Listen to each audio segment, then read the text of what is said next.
she's so fine. Hell of a ride, blows my mind. Hell of a ride, lights my day. What's good, guys? This is probably, hands down, the most shocking, bizarre story I've ever heard. I think it takes the top of the list. I don't know where I was in 2012 when this happened, because I don't remember hearing about it. I guess that's why I'm so shocked now. I want to thank Marie722 for sending me this story, at least the update to the story. But there's only one place to begin, and that's at the very beginning.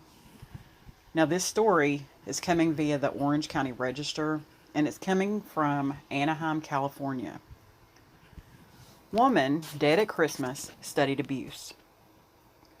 The article came out on January the 4th, 2012. That's a picture of Za'Zell Preston.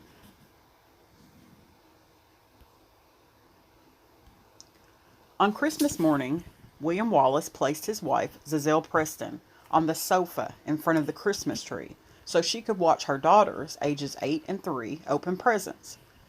Za'Zell, however, was almost certainly dead at that point, and probably had been for several hours. Wallace, 30, was arrested a short time later on suspicion of beating Preston, 26, to death.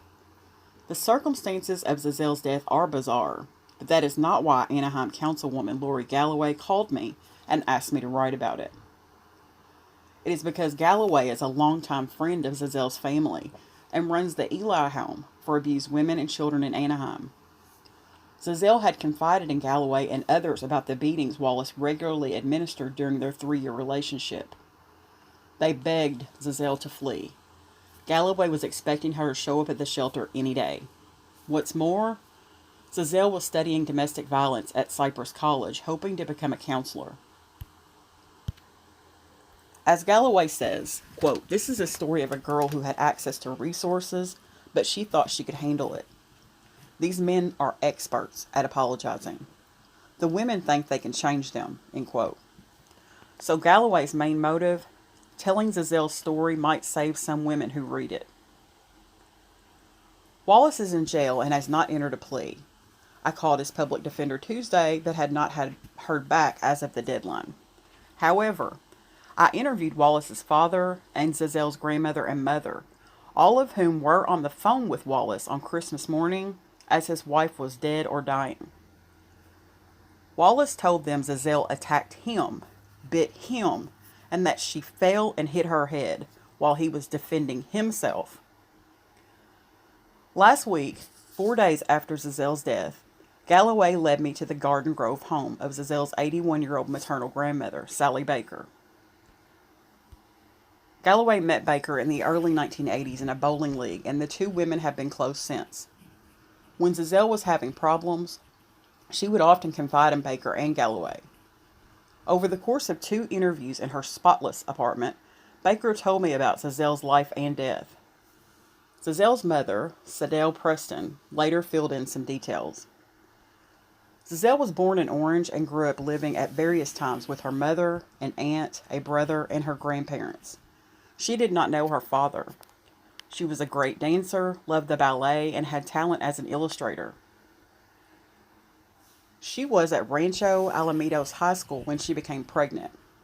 She transferred to a continuation school and had her baby, a girl. As she raised her daughter, she worked at fast food and retail outlets and tried to break into modeling and working as a makeup artist. She met a man when she was in her early 20s, became pregnant again, and had another girl. Soon after, she broke up with that baby's father and took up with Wallace. Wallace was a dock worker in San Pedro, who had, his own father admits, basically raised himself. He worked in a variety of blue-collar jobs after leaving Foothill High School. Court records and interview with Za'Zell's family show that he beat her early in the relationship. In 2008, he was found guilty of battery against a cohabitant and got 45 days in jail, probation, and was required to attend a batterer's treatment program. Za'Zell got a restraining order against Wallace, but he was always able to talk himself back into her life, her family says. The beatings continued. On at least 2 occasions, he was arrested for violating the protective order and he went back to jail, most recently last April. But by this time, Za'Zell was pregnant again with Wallace's child. She visited him in jail and he said he'd found Jesus. Quote, he was going to live life as a man of faith, end quote. Galloway recalled Za'Zell saying, quote, she believed it, end quote. She told her mother and grandmother she was planning to marry Wallace. Quote, we begged her not to marry this guy, her mother told me. I told her I had a bad feeling about her marrying him, her grandmother said. Wallace got out of jail in late summer. Za'Zell let him move into her apartment on South Laxmore Street in Anaheim. On July 29th, she posted on Facebook a picture of her and Wallace kissing under the caption, quote, lovebirds for life, end quote. Donations to help Za'Zell's family offset funeral costs. They have an address for that. Now, I'm going to update this story. Now, this story came out on the 10th of this month. A father who propped up his wife's corpse on the sofa on Christmas Day while his kids opened their presents, convicted of murder. The Anaheim man who propped up his wife's dead body on a sofa for her children on Christmas Day in 2011 has been convicted of murder. William Wallace, now 39, was in a violent relationship with Za'Zell Preston, 26, up until her death 9 years ago in 2011.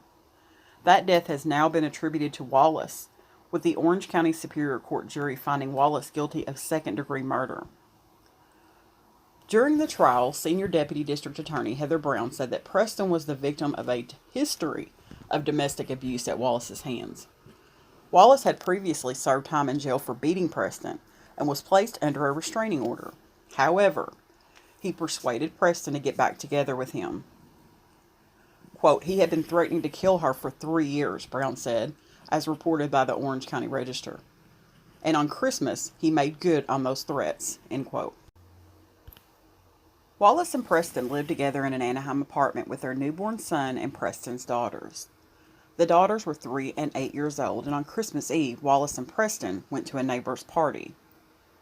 The elder daughter, now 17, testified in the trial and told the court that Wallace and Preston were arguing when they returned from the party. The daughter said the confrontation soon turned violent and alleged that Wallace pushed her mother into a glass table. The daughter said that Wallace asked her to help him pull pieces of glass out of Preston's body. Wallace, the daughter alleged, then took the body into the bathroom to clean before dropping her head on the toilet seat. Quote, after she hit the toilet and I think she was just passed away, he just took her to the bedroom and put her down to sleep while she was deceased. That is what I remember because she was cold, end quote, the daughter said. Brown said that Wallace did not call 911 after this, despite his wife's bleeding head injury. The daughter then said that the next morning, Christmas Day, she and her sister went into the living room to open Christmas presents. Wallace proceeded to drag Preston's body into the room and propped her up on the sofa, the daughter said. Quote, I remember trying to touch my mom and she was just rock hard, cold, and I said, quote, Mommy, and she didn't respond, the daughter said. Wallace's attorney, Heather Moorhead, said that while Preston's death was heartbreaking, it was not Wallace's fault. Both of them were drunk, and the injuries that ultimately caused her death was not caused by Mr. Wallace, Moorhead said. There are no facts in this case that show Mr. Wallace intended to kill. Moorhead also said that the daughter's testimony conflicted with what she told investigators shortly after the incident. Moorhead said that the daughter told investigators that her mother had tripped and fallen into the table by herself before Wallace could stop her. Jurors had to choose from a variety of charges, including involuntary manslaughter and first-degree murder. Eventually, they chose second-degree murder, meaning Wallace, who has been in jail since his 2011 arrest, faces up to 15 years to life imprisonment. He is scheduled to return to court on June the 4th for the sentencing. If that story isn't sad or doesn't hit you somewhere, I don't know what would. To imagine these two little young girls, 8 and 3 years old, knowing that something is wrong, not really fully being able to wrap their brains around it, and having that trauma stuck with them all the way through their lives. Just horrible, horrible. I cannot imagine this scene playing out. And I see why they got him on second-degree murder. I guess they were having a hard time proving that he had completely intended to kill her, set out to kill her. Although I think that they're wrong. I think they got it wrong. I'm just going to be real honest with you. And those children, I'm sure he had plenty of time before authorities got there to drill in their heads what he wanted them to say. Now, no matter what he said to them as they went through life, I'm sure these traumatic events began popping up for them, even if they had blocked it out. And that's where the conflicting story came from. So, because the mind is a funny thing. They could have very well blocked it out completely until later down the road when things started coming back to them. So, I wouldn't put too much weight into the conflicting stories. They were just children after all. This guy needs to, he should never see the light of day ever again. Ever again. This poor woman. I'm going to end the story on that note. But thanks for watching, guys.